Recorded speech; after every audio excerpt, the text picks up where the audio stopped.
March 23, 1945, 2:17 in the morning. The air in the command tent near the German border town of Viersen was thick with the smell of wet wool, stale coffee, and suffocating tension. Outside, a cold, persistent rain was turning the final few miles to the Rhine River into a primeval swamp of mud and misery. For the men of the U.S. Ninth Army, the Rhine was more than a river. It was the last great physical barrier standing between them and the heart of the Third Reich. It was the psychological point of no return. Inside the tent, Colonel Harry L. Reeder, commander of a unit so secret its official designation, the 23rd Headquarters Special Troops, was intentionally nondescript, stared at the map under the dim glow of a single lantern. The map was a spider web of grease pencil lines, enemy positions marked in red, and the Allied plan, Operation Flashpoint, marked in a hopeful, almost arrogant blue. The plan called for 2 divisions of the Ninth Army, the 30th and the 79th Infantry, to force a crossing of the Rhine at dawn. They were to be the northern spearhead of a massive assault to encircle Germany's industrial heartland. But intelligence reports, grim and unambiguous, painted a picture of impending slaughter. Directly opposite the planned crossing zone were dug-in remnants of the 1st Parachute Army, and more ominously, elements of the 116th Panzer Division, the dreaded Windhund or Greyhound Division. They were veterans of the Eastern Front, battle-hardened and waiting. They knew an attack was coming. They just didn't know precisely where. The American forces were poised on the edge of a meat grinder, outnumbered at the point of attack and facing an enemy with every defensive advantage. A field telephone buzzed, its sound unnaturally sharp in the quiet tent.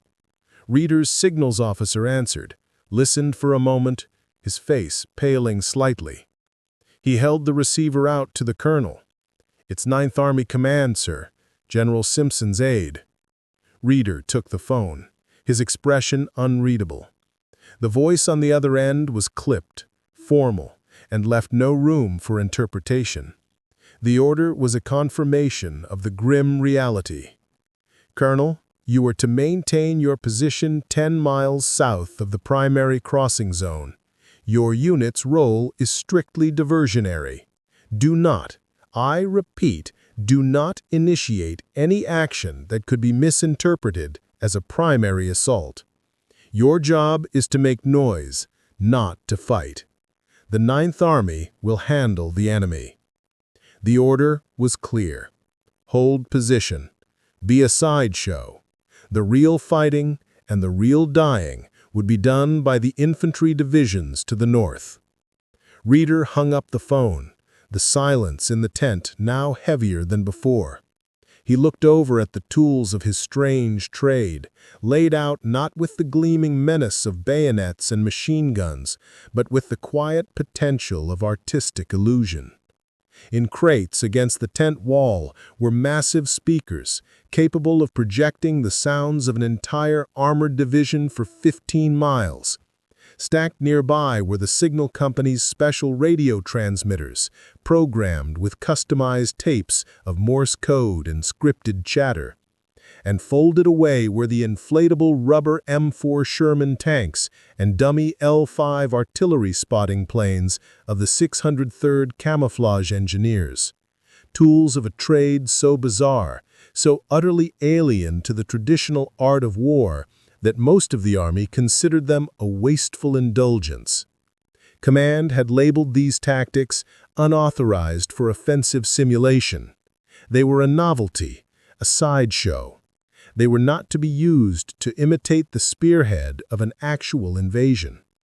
But Harry Reeder, a man who had spent his career in the sober, predictable world of military engineering, saw the equation differently.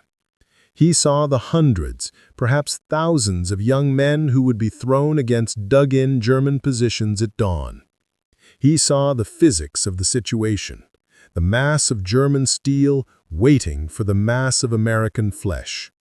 And he knew, with a certainty that chilled him to the bone, that the official plan had accepted a casualty rate that he could not. He turned to his radio officer, a young man from Brooklyn, who knew more about modulating frequencies than firing a rifle. "Get me the sonic transcripts for pontoon bridge construction and the radio scripts for an engineering battalion calling for artillery support. We're not just going to make noise, we are going to put on a show."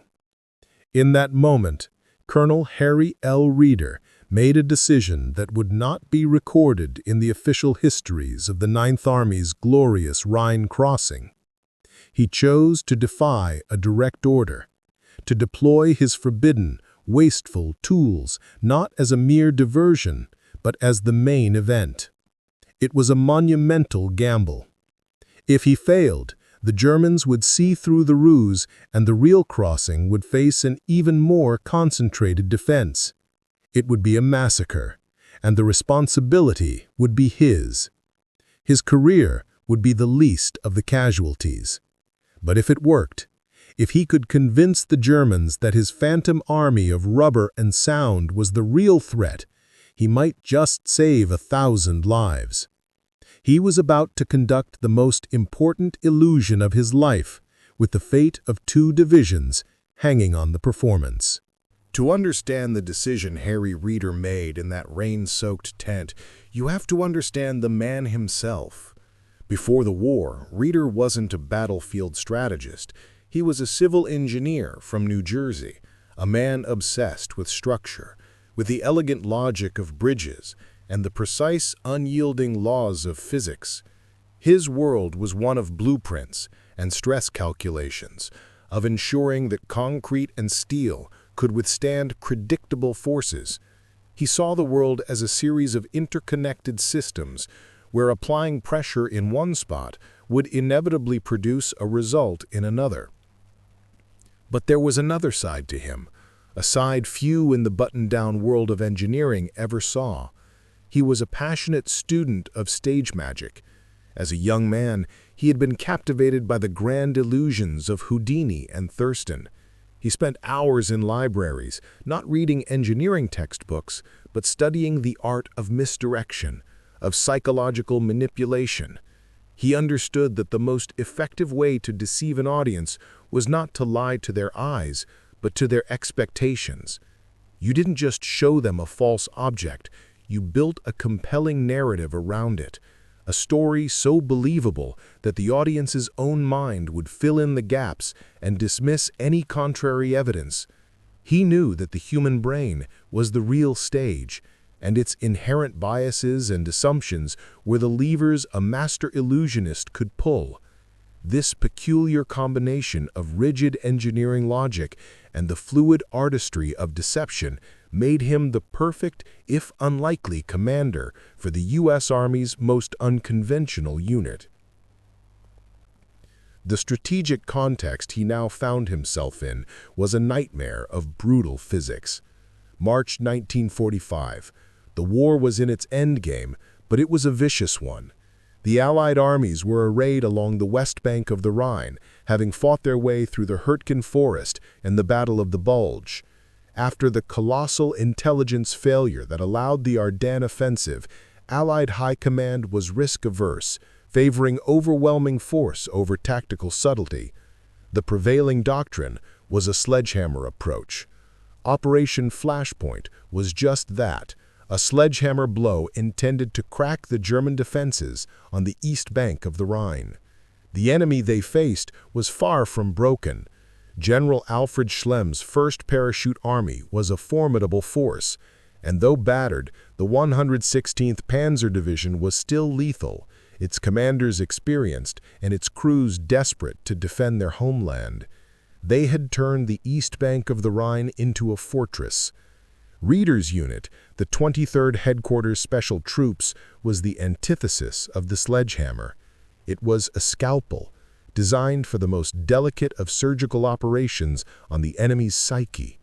His team was a bizarre collection of specialists that no other commander in the army would know what to do with. There was the 603rd Camouflage Engineering Battalion, staffed with artists, architects, and designers recruited from New York's Pratt Institute and the Philadelphia College of Art. These were men like Bill Blass, the future fashion icon, and Ellsworth Kelly, who would become a renowned minimalist painter. They could paint camouflage, but their real talent was in creating entire battalions of inflatable rubber tanks, trucks, and artillery pieces that, from a distance of 300 yards or the blurry lens of a reconnaissance photo, were indistinguishable from the real thing. Then there was the Signal Company Special, the heart of the radio deception. Its men were radio operators, sound engineers, and linguists, many plucked from the Army Specialized Training Program for their high IQs. Their job was to create spoof radio, mimicking the unique Morse code fist of individual operators from real divisions. They created entire narratives in the ether, broadcasting the mundane day-to-day chatter of a division preparing for an attack. Mess sergeants ordering supplies, mechanics requesting spare parts, forward observers calling in phantom artillery adjustments. This wasn't just noise, it was a carefully scripted play, performed for an audience of German radio intercept operators. The lead scriptwriter was a young officer named Art Kane, who would later become a famous fashion and music photographer. Finally, there was the 3132 Signal Service Company, the Sonic Deception Unit.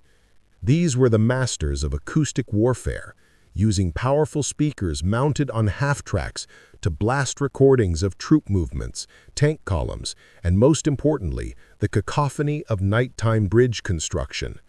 Their sound library was meticulously curated, their performances timed to the minute.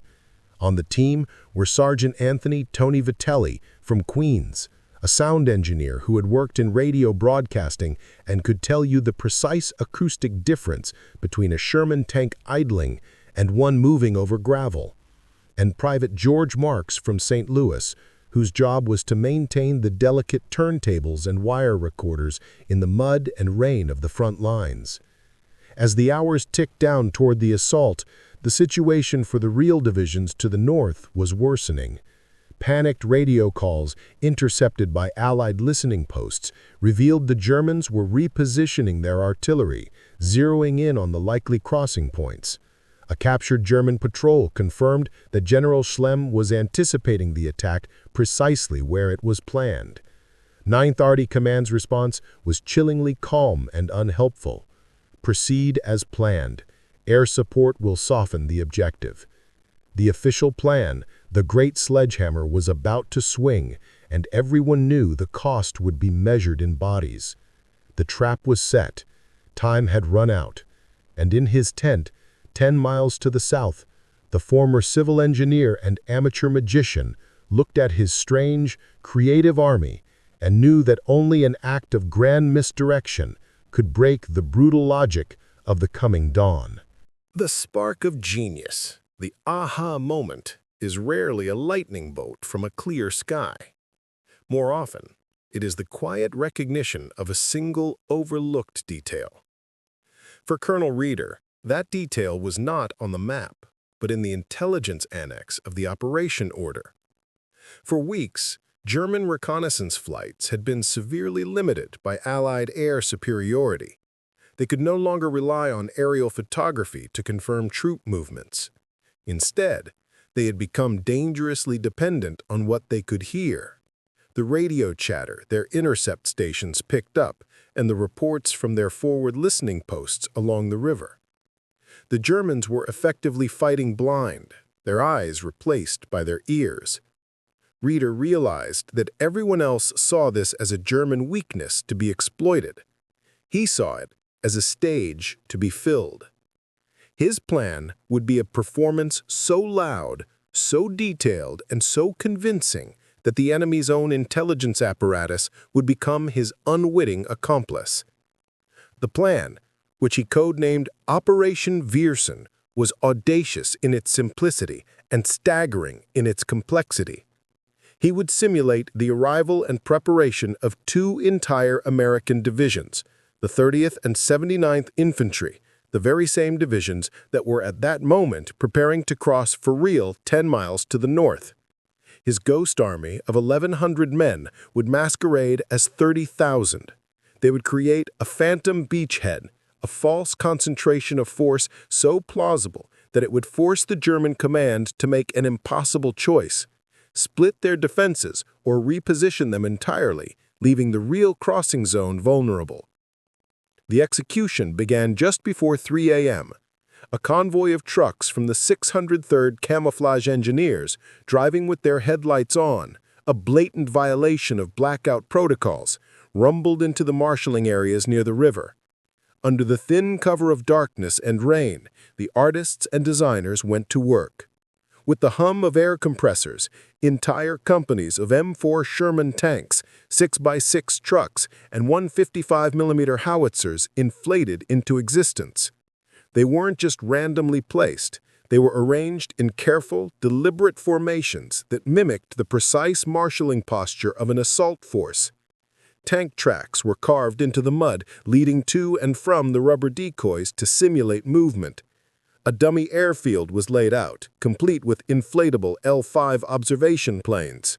From the air, should a lone German reconnaissance plane get through, it would look like a massive invasion force was gathering. Simultaneously, the Signal Company Special began its broadcast. This was the heart of the illusion. For the past week, they had been subtly introducing their spoof radio nets, intermingling their signals with real traffic to establish their legitimacy with German intercept operators.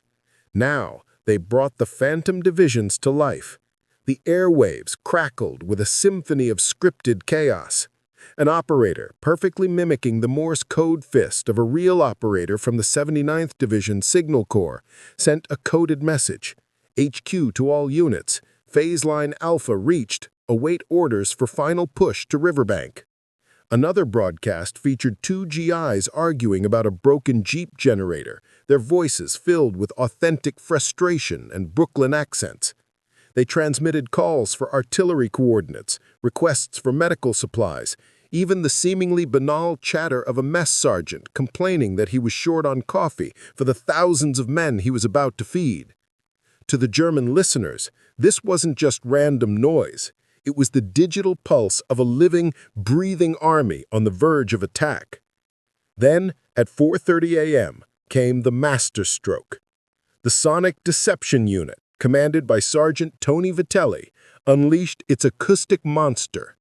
From a series of huge speakers mounted on half-tracks and hidden along the riverbank, a deafening cacophony erupted into the night. It was the meticulously recorded sound of an Army engineering battalion working at full throttle. The clang of steel pontoon bridges being assembled, the roar of bulldozers clearing paths to the river's edge, the shouted commands of officers over the din of heavy machinery. The recording was a masterpiece of audio engineering, layered and mixed to be audible up to 15 miles away.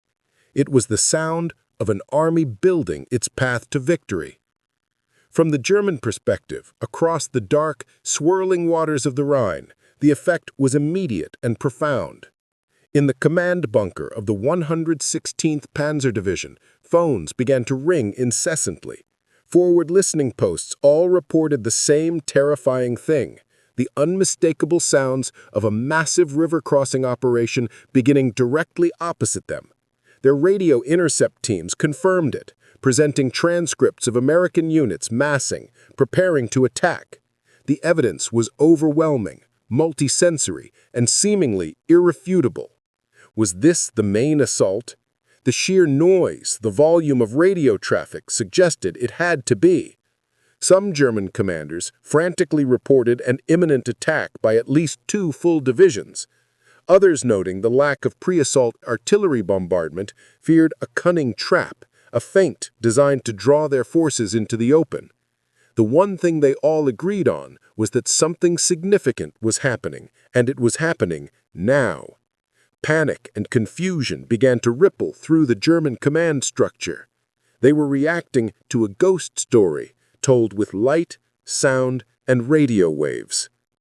The German commander on the scene, a veteran of countless battles, was faced with an impossible choice based on a flood of terrifying but completely false information.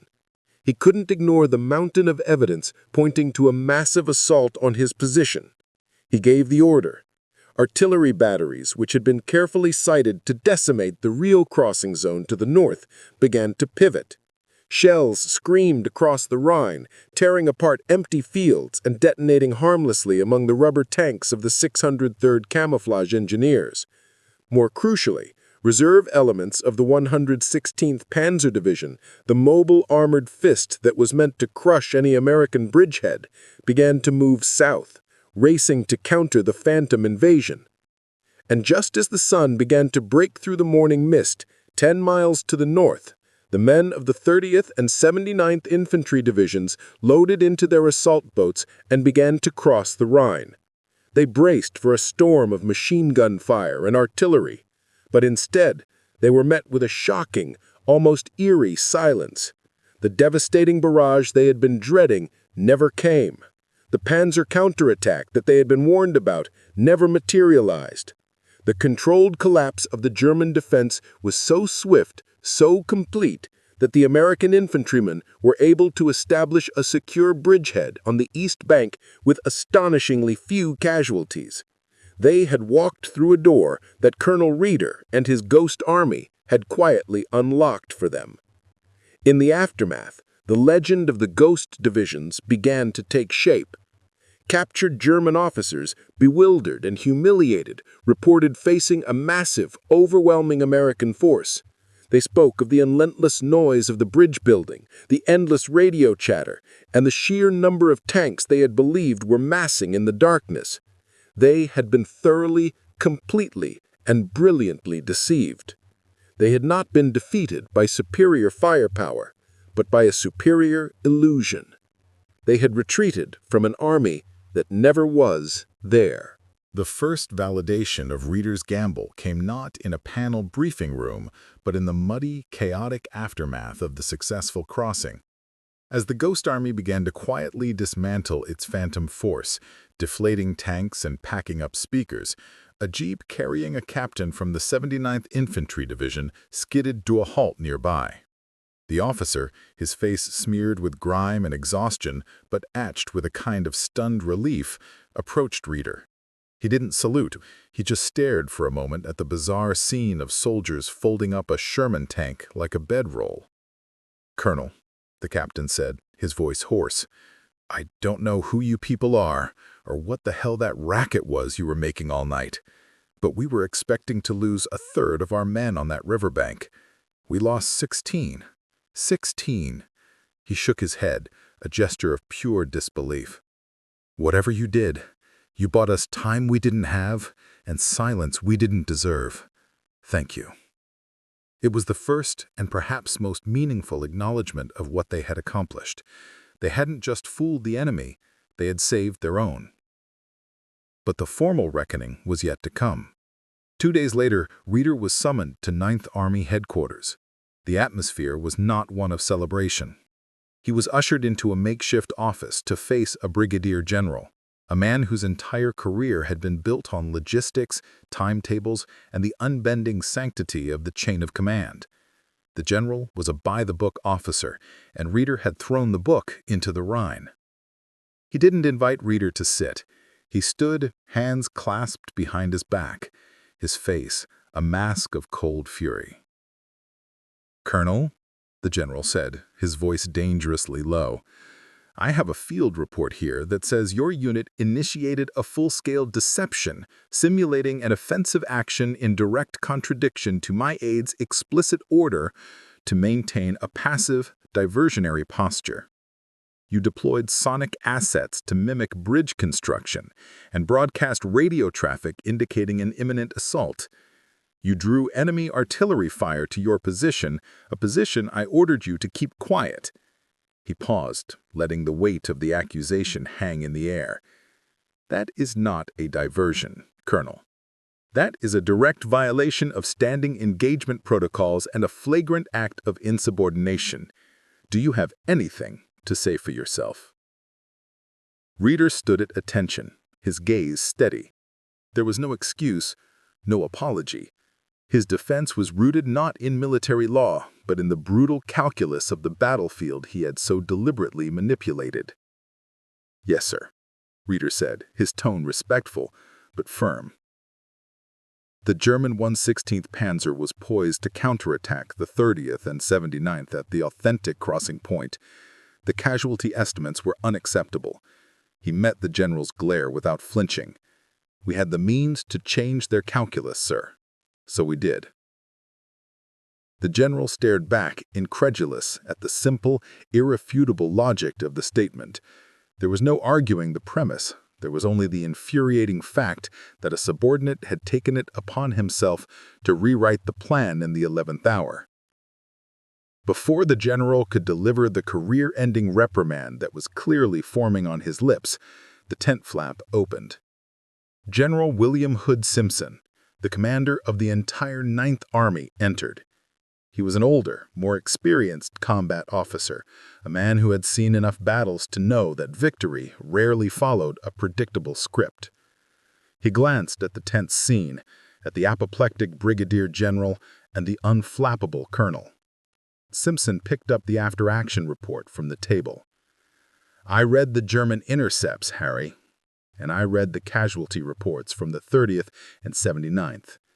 He looked at the brigadier general. His insubordination saved the lives of hundreds, possibly thousands of our men, and ensured the bridgehead was established with minimal resistance. The Germans were so convinced the main attack was coming at Versen that their command structure was paralyzed for 6 critical hours." He turned back to Reeder. There was no smile, only a quiet, profound respect in his eyes. "You violated protocol, Colonel. You also handed this army a decisive, low-cost victory." He let out a long breath. "There will be no disciplinary action. In fact, I'm recommending your unit for a commendation. Unofficially," he added with the slightest hint of a smile, "that was the damnedest magic trick I ever seen." The grudging vindication was complete. The sheer, undeniable success of the outcome was too great to be ignored or punished. There was no parade for the 23rd Headquarters Special Troops. There was no public ceremony. Weeks later, in a dusty administrative office far from the front, a young lieutenant handed Colonel Reeder the official citation. It was a piece of paper recognizing the unit for outstanding performance of duty. There was no mention of fake radio chatter, inflatable tanks, or sonic deception. The true nature of their work remained shrouded in secrecy. This humble reward, this quiet, unceremonious piece of paper, was the perfect acknowledgement for a unit that had fought its battles in the shadows. It reinforced their status as the unsung, invisible architects of a pivotal victory. The ultimate proof of genius is not a medal or a citation, but a fundamental change in thinking. The once forbidden tactics employed by Colonel Reeder and the Ghost Army did not remain a battlefield anomaly. After the war, as the U.S. Army dissected the lessons of its European campaign, the story of Operation Viersen and other deceptions by the 23rd became a subject of intense, classified study at the Command and General Staff College. The reports, stripped of the unit's name and the colorful details of its artist soldiers, analyzed the core principles of what they had accomplished. Out of these studies, a new doctrine began to emerge. It was given a dry, technical name: Integrated Deception Operations, a fancy term for a deceptively simple idea that a carefully constructed lie, delivered through multiple channels, radio, sonic, and visual, could be as effective at shaping the battlefield as an artillery barrage. The Army quietly began teaching how to weaponize the enemy's intelligence cycle against itself, how to turn their listening posts into conduits for misinformation. The Ghost Army's playbook, once an unauthorized work of battlefield art, was slowly being absorbed into the official language of war. The validation of their work also exists in the archived testimonies of the men who were there, the soldiers who unknowingly benefited from the grand illusion. In a letter home dated March 28, 1945, a private first class named Harold Jensen of the 30th Infantry Division wrote to his parents in Ohio. The letter, now housed at the U.S. Army Heritage and Education Center, reads in part, quote, "We crossed the Rhine. We were all scared to death. We'd heard the stories of what the Jerries had waiting for us on the other side, but when we went over, it was quiet, spooky quiet. We took the bank with almost no fight. Our lieutenant said something must have spooked them downriver.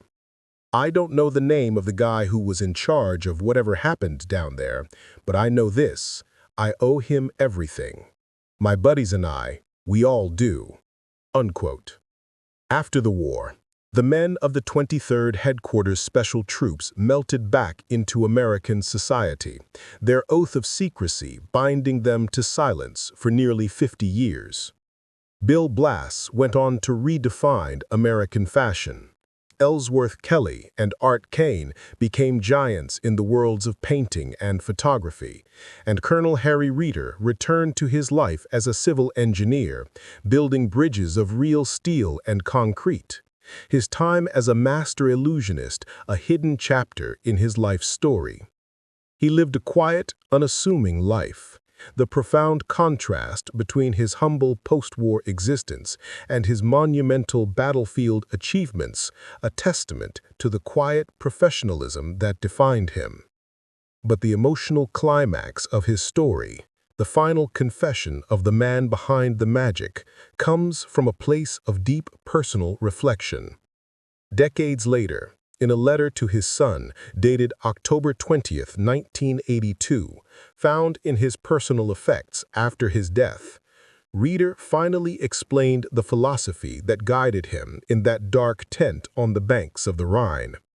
He wrote, quote, "They taught us at West Point that war was a science of logistics and firepower, a problem of physics, and it is.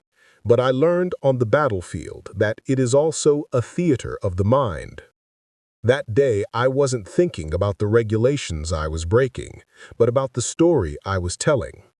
A story of an army that did not exist, attacking a place we did not intend to take. I gambled that the German commanders were human, that they would react to a compelling story the same way any audience would, with belief. The battlefield taught me something no manual ever could. Sometimes the only right choice is the one they didn't teach you to make.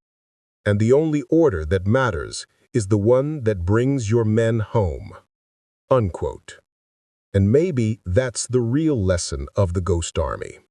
That sometimes history is shaped not by the generals we remember, but by the artists, the engineers, and the storytellers we don't. It proves that sometimes the most powerful force on the battlefield isn't the army you can see, but the one you can be made to imagine.